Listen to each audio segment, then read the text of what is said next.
Well, ladies and gentlemen, the meeting of the Wadsworth Planning Commission will please come to order. The first item on our agenda is election of the officers for 2025. Entertain a motion here. Yes, we need a motion. We've got a great thing going here with Jim Cummings as our chair, so I'd recommend, or I'd make that motion to have him serve continually in 2025. Second. All in favor of the motion? Aye. Aye. Those opposed, same sign. Motion carries. And I would also make that recommendation. We've got a great secretary with Mark Sterling. I would recommend that he would continue to serve in that capacity for 2025. I'll second that motion. Here's a motion and a second. All those in favor of the motion say aye. Aye. Aye. Those opposed, same sign. Motion carries. The next item on our agenda is public participation. I would note there's no public hearings this evening. We have two items on our agenda regarding Briarthorn. And I think there's somebody here who's going to speak regarding that, but if there's anyone else in the audience who would address the Planning Commission and any other appropriate topic, we'd be glad to hear from you. Come forward to the podium, give us your name and address. I see none, I'll move on to the agenda. The next item is the minutes of the December 10th meeting. Commissioners, are there any additions or corrections? Additions or corrections. All right, your motion? Mr. Chairman, I'll move that the Planning Commission approve the minutes of the December 10th, 2024 meeting as presented. Second. Heard the motion, the second. All those in favor of the motion say aye. Aye. Aye. Those opposed, same sign. Motion carries. Moving on to new business, the first item is a lot split minor subdivision, replat and of the remainder of Wadsworth City lots 74, 58, creating 4 new city lots. John Simodi, applicant, the reserves of Briarthorn in the R1 residential district. Mr. Kaiser. Okay, Wadsworth City Lot 7478. It's a parcel within the Briarthorn development, and it's separated into 4 non-contiguous parts or sections. 3 of them are noted on the plan on the screen.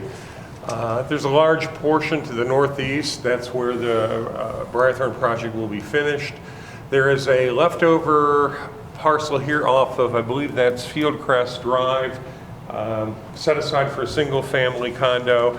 There's a site between Briarthorn Loop and Briarthorn Crescent that was already approved for 4 additional units.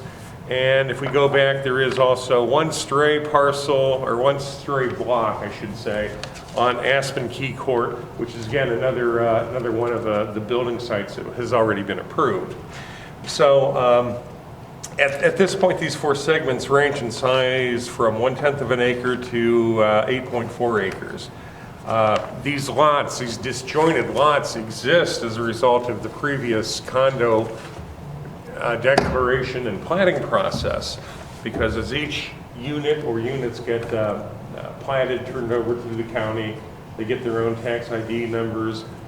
A certain amount of land around each unit gets turned over to this association as common open space, and the remainder is held by the developer for future residential units. So that's kind of what happened here, and what we've got this these pieces, parts of one city lot that are all over the place.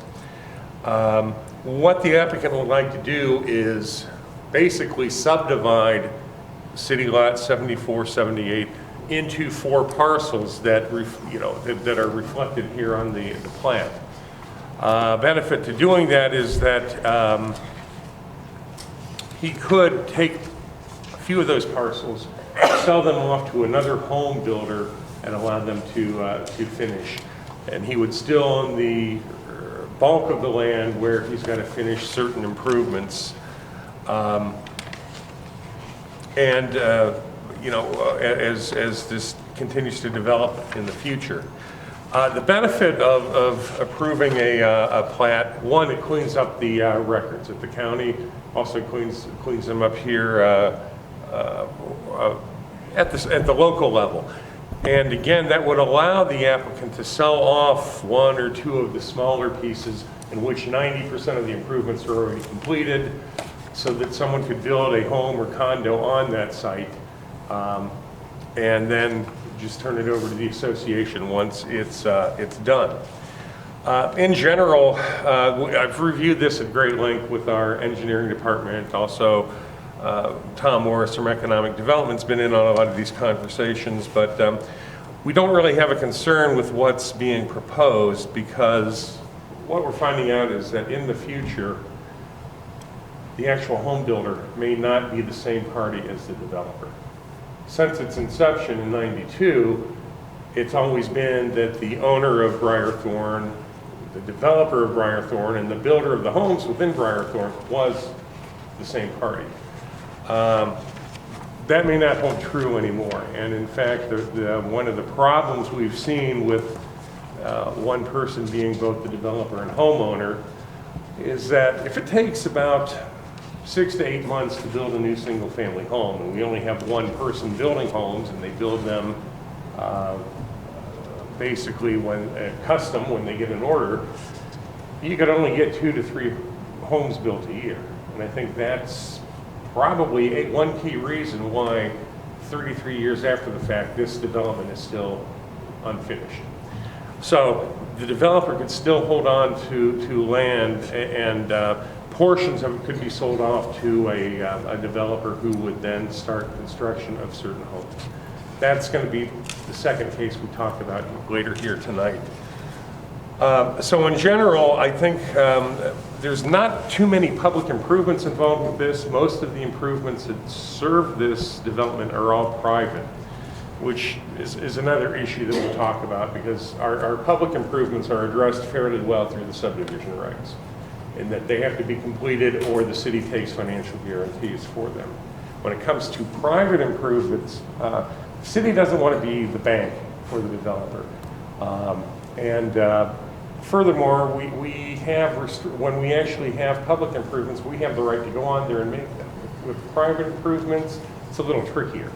We're in the process also of updating our cluster regulations and PUD regs. One of the items that we're going to look at is how do we handle unfinished improvements when they are not part of a true subdivision. I think the route we'll probably look at is through some type of development agreement, where we specify and get an agreement recorded. We're going to allow you to do this, developer. In return, you have to do this, that, and the other thing by certain dates. That way everyone's on the same page. But right now, we're kind of flying a little bit blind with how to handle these developments with the private improvements. But I think we've got a way forward. And the only real issue I think that needs resolved here with this plat is that there's been some discrepancies in how the internal loop drive has been, how it's been named over the years. We've got some records that call it Briarthorn Way, some call it Briarthorn Loop. I've seen Loop Drive. I've also seen Briarthorn Crescent Drive on some of the plats, this being one of them. But if you look to the south, Briarthorn Crescent Drive is the name of the existing public street. So our GIS analyst here at the city, myself, I met with him as well as the director of the tax map offices, and we want to try and get this cleared away and get one name assigned so that it is on all of the records here at city and in the county. I think the big thing it does, you know, those are records that are used by the county and city EMS departments for addressing. Right now, there's no there's no units with an address on Briarthorn Way, but there may be in the future. So we need to kind of square away the name. I think they could use any name they want as long as it doesn't duplicate something that's already in existence. My suggestion would be Briarthorn Way, because it is the name that shows up most often on some of the previous plats. And I think I put an attachment in your staff report that shows you that. So anyhow, that to me is the key thing that needs to be wrapped up before this gets recorded. Engineering is aware of what's going on. I think they've just assigned new Wadsworth City lot numbers, so that can go on the Mylar. Obviously, we would hold on to this until we get the actual street naming convention straightened out.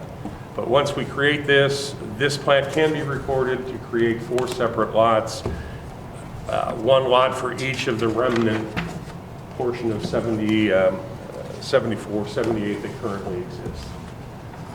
So I know this is not something we normally deal with, but hopefully that's clear. If there's any questions, let me know. But with that in mind, I would suggest that we approve the replat of existing 7458, creating 4 new lots with the 2 conditions as noted in the staff report. And once we get all those things corrected, applicant can record this and then move on to the next step, which is what we'll discuss next. Okay, any questions from Mr. Kaiser? Is somebody representing Mr. Burgoon? Hello, good afternoon. Joe Burgoon, Lewis and I am professional, 8691 Wadsworth Road. So a couple things. The driving force behind this is the land is in the name of John Samodi. The next document that we're going to look at is the lots along Briarthorn Crescent. Part of that land is in his LLC, which is Jake Josh. So when doing that plat, we're trying to clean up the names on this. We have one person who is going to be platting that, so we're not trying to plat under 2 different names. So that's really the reason we're doing this, and also it'll somewhat clean up what's the tax map department's having some issues with these condos. They're not real excited about condos. And then on Briarthorn Way, the question of the roadway, that on the plat that you saw was on some of the plats done by another company in the early phases of Briarthorn. We did look out on site. All signage out there says Briarthorn Way. Our newer plats say Briarthorn Way. So I think everybody's going to be generally in agreement that Briarthorn Way is going to be used on the documents moving forward. So I don't think I have any other comments, but if you have any questions, I'm happy to try and answer them. Any questions? You're familiar with the 2 conditions of the staff report? Yes, sir. They're acceptable? They are. Okay. There was Jeff, there was I was confused, I guess, at reading the report regarding the number of homeowners associations. I'm going to leave that up to Joe to see if he knows or anyone. I know there is a master association. There is also a one association for the first phase of Briarthorn, which I believe was mostly developed by the McVeighs. I know state law says that if you have an expandable condo, which is one that you can add units to, you have 7 years to build it out. After that, you can apply to the state to get an extension to get 7 more years to build it out. So you've got a 14-year time period to build out all of the units. And as originally approved, that was 200 units. Once you hit the 14-year time frame, you are done. You cannot add any more units to that particular condo association. So that's what led to the creation of the reserves of Briarthorn, the second one. Same thing, 7 years to build out the remaining part of the land. You don't do it, you can apply and get an extension for 7 more years. So again, 14 more years to build it out, and I think they are approaching that. So it does appear to me that there will probably be another association created to finish off at least the 2 big chunks. Now the 2 leftover pieces, the one here on Fieldcrest and then one over here on Aspen Key, applicant will have to do some talking with their attorneys to see if those sites can be built on in each of the unit. There'll be 1 unit on each lot would go into the respective associations. So it's kind of beyond ours, but I think at this point there's at least 2 associations plus the master that controls the interactions between. And 1 more to come. Yes, the 2 and now possibly the 3rd. That's my understanding as well. Okay, all right, good. Satisfied. Well, because they have an interest, especially in their street addresses, street names and street addresses, do we know that this has been discussed with homeowners? That is, I think, handled as one of the conditions of approval. I don't know what rights exist, because in a lot of the agreements, the developer holds on to certain rights until everything's completed. But I think as one of the conditions of approval that, again, we said you're going to have to add signature blocks for the HOAs if their consent is required to change the street name or to solidify that. If their attorneys find out, hey, in our documents, these provisions allow us control of naming rights until we turn everything over, then it wouldn't be required. But we did make sure at least there is some provision for them to check with the HOAs to see what interests or what rights they may have. Thank you. All right, thank you. And also, just to add on to what Mr. Burgoon said, the other problem I think the tax map has is that because all of these 4 different parts are still city lot 7458, owner couldn't sell off any of this because it's still part of the whole. So that's the other reason for for creating individual tax IDs. So he's fine someone who wants to build the condo here, great. But he couldn't sell that land to them, and I don't think the condo owner would want to build until he's got, his financer, his bank may want some evidence that, hey, what's my collateral in this? So I think there's a lot to this that is going to clean up a lot of things here, and it's certainly things that we need to consider as we update the regulations, because things haven't really turned out the way we anticipated 30 years ago. Okay. All right, thank you. Well, all that being said, are we ready for a motion? Do you have questions? This is not a public hearing. We No, asked, any questions you have, really, I would suggest you take up with the Simodi or the HOAs. But no, this is not a public hearing, and really, some of the questions and answers probably we can't answer. We are the HOA, and last year the president agreed that the next build-up, the big section of the parcel, would be part of an existing HOA, not a separate HOA. That's part of Okay, the concern. and see, that's something that this board can't answer. I can't answer. I doubt if it's all, that is controlled by state law, not by planning commission. So I think that is something that I would suggest the HOAs schedule a meeting with the developer and sit down and figure out what are your questions. Is that correct, that HOA versus with the developer? I would think so, yeah. And each of your HOAs has an attorney. I would imagine you have one on retainer. I would talk to them too and find out from them what's their recommendation. But I think you'll find it would be that you sit down with the developer and figure out where you're going to go from here as... We've already gone through the attorneys. I think we just have to coordinate with the developer. Okay. Correct. Well, I haven't had any discussion with the attorney about this. Yeah, this last year was good. it appears to be an internal issue. So how can you let them go, how can the city let them go ahead and do this when there's so many? It's still all, this is all his land. And all we're doing is creating tax ID numbers for it. He can continue to build on there, but what if he doesn't want to build? What if he says, I'm going to sell it to Home Builder 101? Well, Home Builder 101 is going to need lots to build on, and they can't build on it if he can't transfer title. So that's all this does. It makes the process a little bit smoother, because I don't think your developer is going to end up being the home builder for all of the remaining units. Okay. Mr. Chairman, I'll move that the Planning Commission approve a replat of the city lot 7458, subject to the recommendations of the Planning Commission. Every vote. of the Planning Commission report. Second?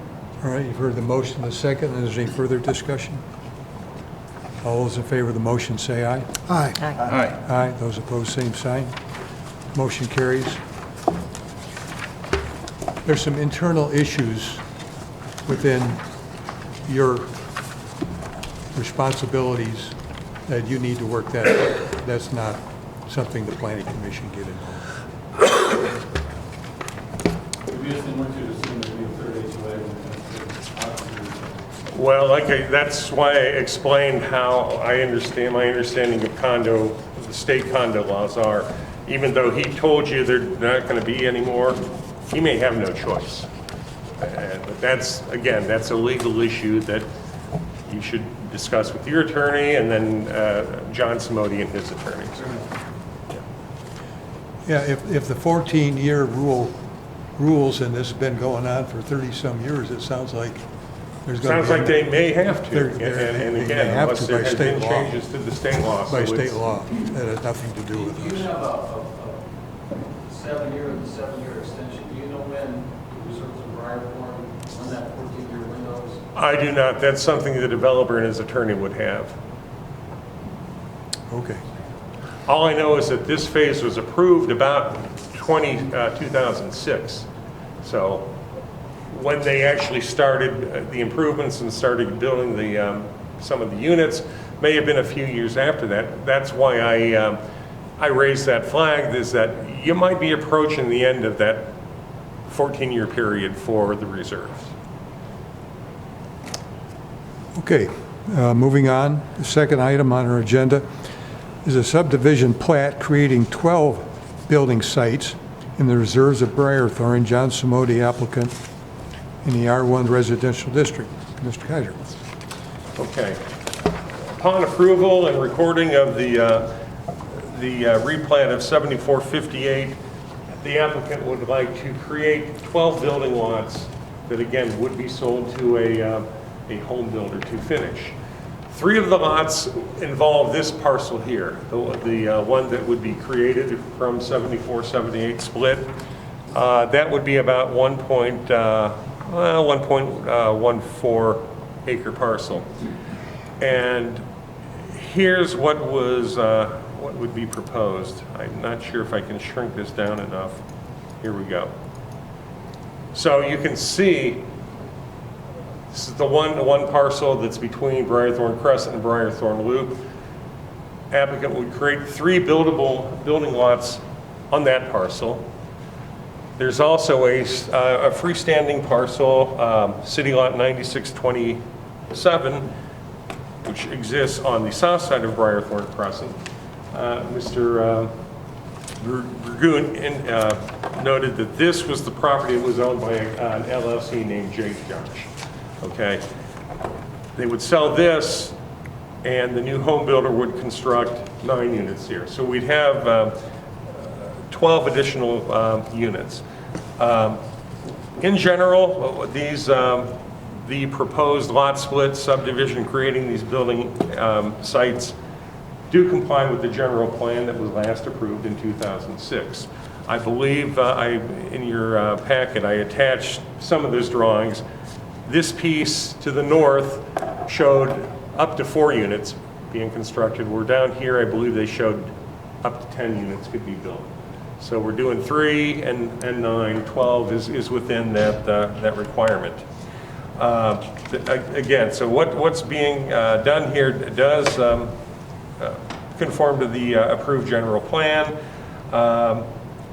But as I mentioned earlier, typically building sites and lots aren't platted until all the improvements are completed. That's standard subdivision.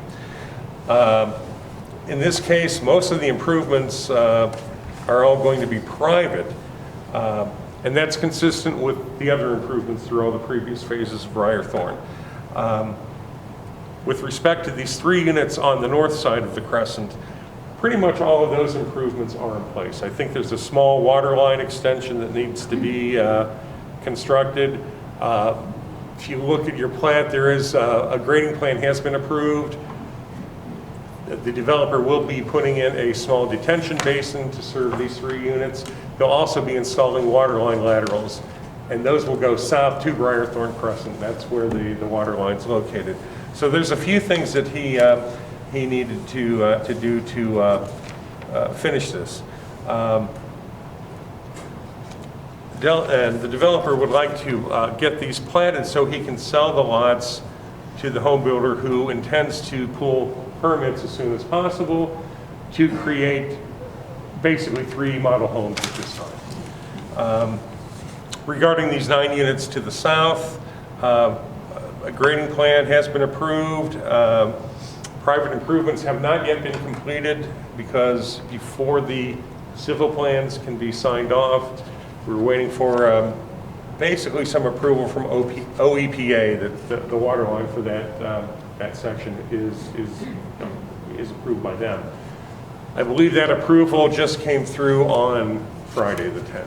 So applicant has everything he needs. Engineering will sign off on the civil plans, and then the private street and all of these improvements for these 9 units can start. So as I'd mentioned, construction of improvements and dwelling units, when they occur at the same time, is really not an issue when the home builder and the developer are the same party. That's not the case here. So we need a way to allow the transfer of title to these building sites to be passed on to the home builder, who needs them for collateral, and then he can start some of those improvements. So I think, again, to kind of handle the timing and transfer of this, we've come up with some recommendations, some conditions of approval, and they all hinge upon a development agreement with the applicant. So for instance, allowing these first 3 units to obtain their zoning permits so they can go to county and get their building permits, I think we can let that happen right away. We would put a condition in that development agreement that says, yeah, you can start these units, you can get them up and going, you can get your model homes in place. However, you're not going to get a certificate of occupancy and transfer title of those until the city engineer says all of the improvements needed to serve those 3 units are in place. As I've said, we're about 90% of the way there. There's just a few other minor things that need done. A little more work needs to be done to these 9 units on the south side of the road. But again, with the EPA approval coming in on Friday, I think we can do something in such a way that says we'll allow this plat to be recorded.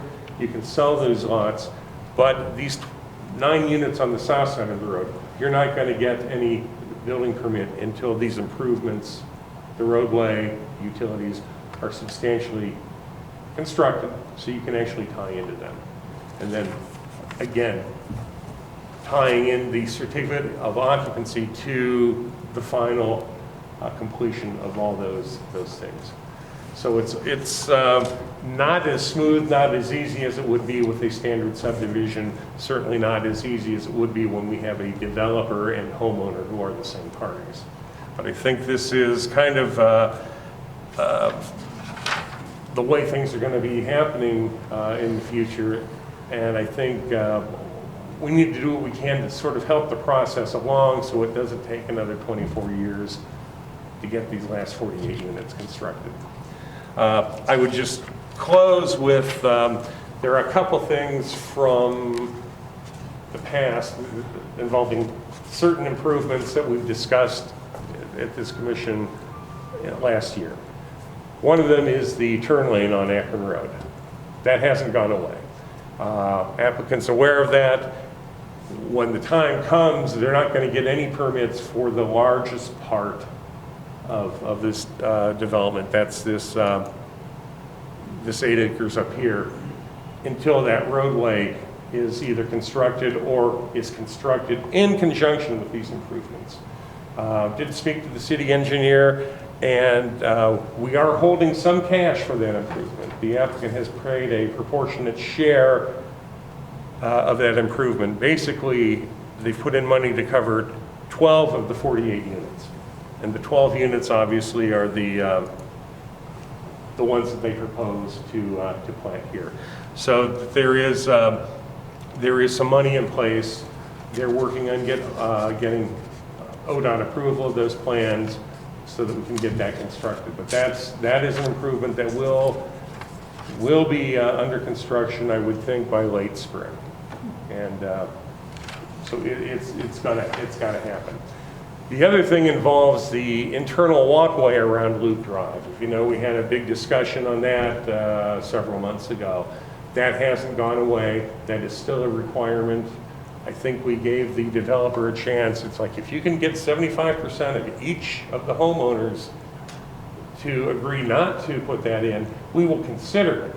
That's a But state law requirement of PUDs, correct? that is a city requirement for Oh, PUDs.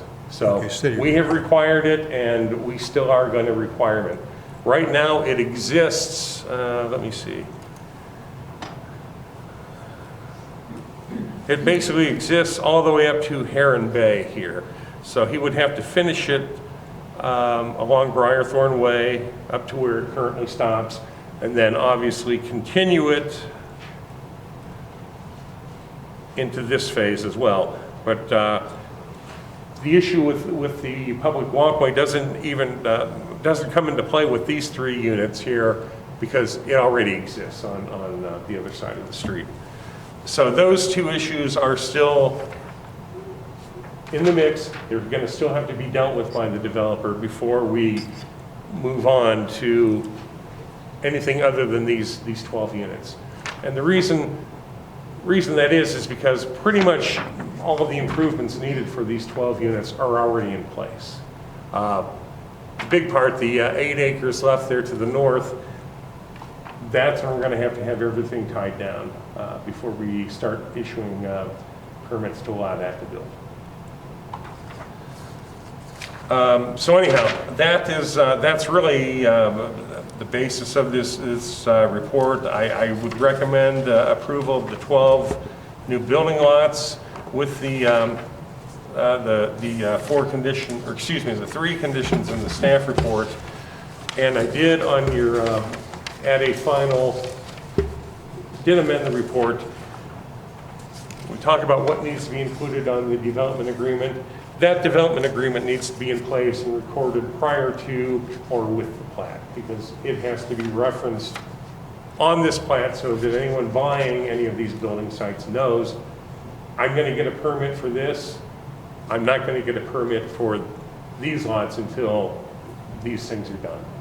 And that would all be spelled out in the development agreement. So that should be an extra condition, another, like a 4th condition? Yeah, what I would do, do you have the report where I've kind of highlighted Highlighted it. Yeah. Make that number 4. If we make that number 4, that should handle it. Okay, any other questions for Mr. Kaiser? Mr. Magoo? Again, Joe Bergoon, Lewis Land Professionals. Yeah, I think everything Jeff went through, we're in agreement with. Just a brief update, we did provide everything over to Jim Boziger at Engineering today. Basically, he's going to calculate the permit fees. As soon as those are paid, the permits will be issued for construction for the overall development. So everything through engineering has been taken care of. And then Those are the engineering permits and approvals you're talking about, right? correct. Yes. For the improvements for the 12 lots. Okay. Yeah. Basically the 9 on the south side of the street. We've got a, Yeah, the and it others are- includes that small sanitary extension, I believe. Yeah, on the which I front. think is Okay. already permitted. All right. So yeah, no, and everything else he said was fine. Just any questions you have. Any questions from Mr. Magoo? No? Okay. Thank you. All right, if there's no other questions from Mr. Kaiser, is there a motion?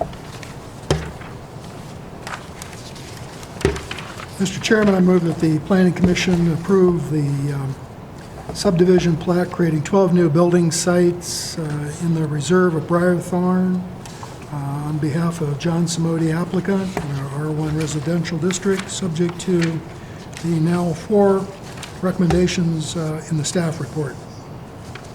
Second. You heard the motion, the second. Is there any further discussion? All those in favor of the motion say aye. Aye. Aye, those opposed, same sign. Motion carries.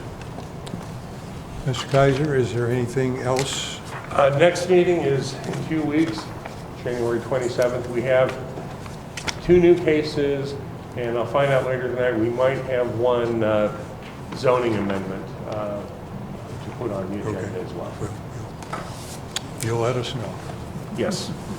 Okay, commissioners, do you have any commissioners to bring up? If not, is there a motion to adjourn? So moved. We are adjourned.